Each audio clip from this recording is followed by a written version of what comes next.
Stacy. So good to Welcome see to you. camp. Look at Well, you. well, I know. When in France. So we noticed yesterday that we were a little far away. So if we start to feel too close, Yeah, I know.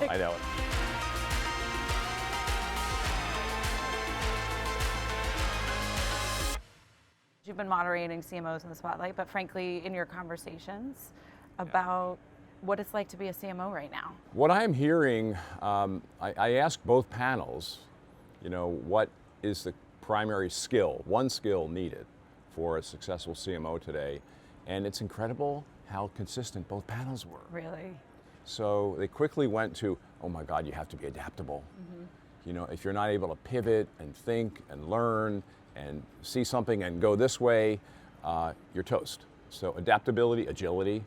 Second one, curiosity. We hear it on the CMO podcast week after week as a key. How can you learn about AI? How can you learn about new customer groups if you're not curious? How can you expand your mind? So we heard curiosity, empathy, and beyond just a word or a concept, how to practice it, how to bring it to your employees, how to bring it to your customers, how to bring it to yourself. And then this other one, I guess we call it growth mindset as a buzzword, but one of the panelists used the phrase, and she said, I learned it from my child, just about limitless possibilities. You have a bug on you? I mean, there's been a few of them. Just like.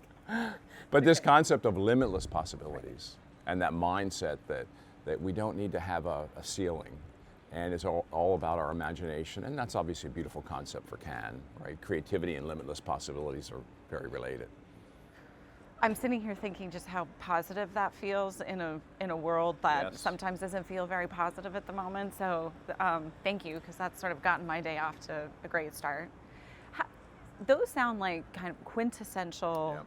marketing and creative skills. What do you think's different, if anything, for an executive and a CMO today versus 10 years ago, 20 years ago? Yeah, I think this concept is also an old one, but I think it has a tremendous spotlight on it right now. I hear from CMOs on the podcast that they have to be business first, CMO second.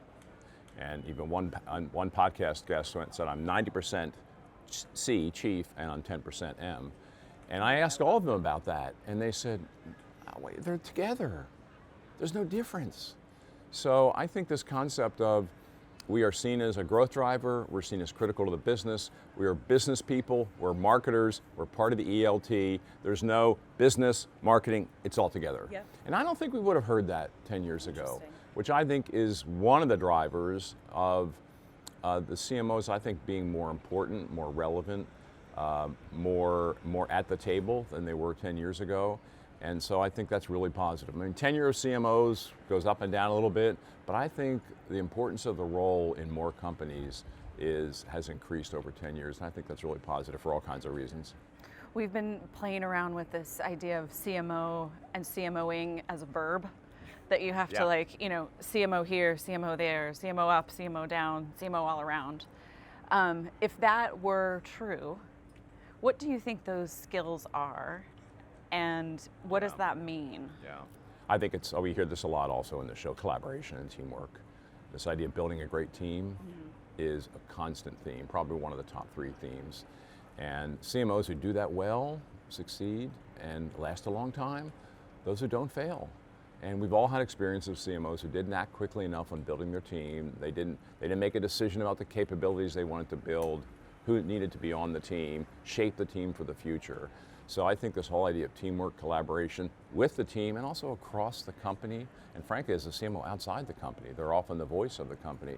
But more and more CMOs have great relationships with the CTO, with the CEO, with the CFO, HR, and I think that's, it takes emotional intelligence, it takes, mature skills, and I think by and large, they're rising up to it.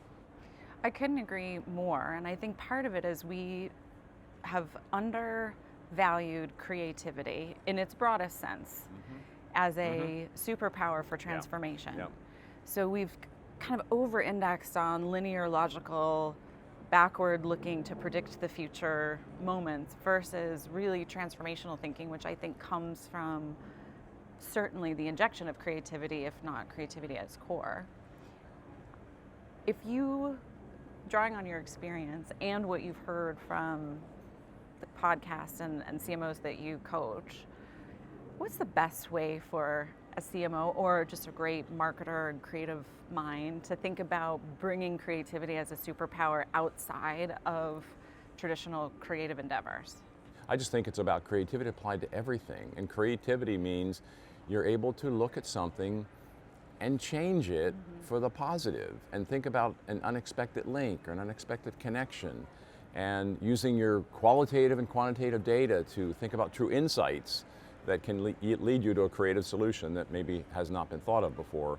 So I think it's what leaders need to do is expect it, discuss it, talk about it in performance reviews, role model it, and I think the most visible way to do that is to encourage pilots, experimentation, and to accept the results of it. Awesome. Thank you so much, and thanks for all of our partnership together. Oh, thanks, Stacy. That's good. Yeah.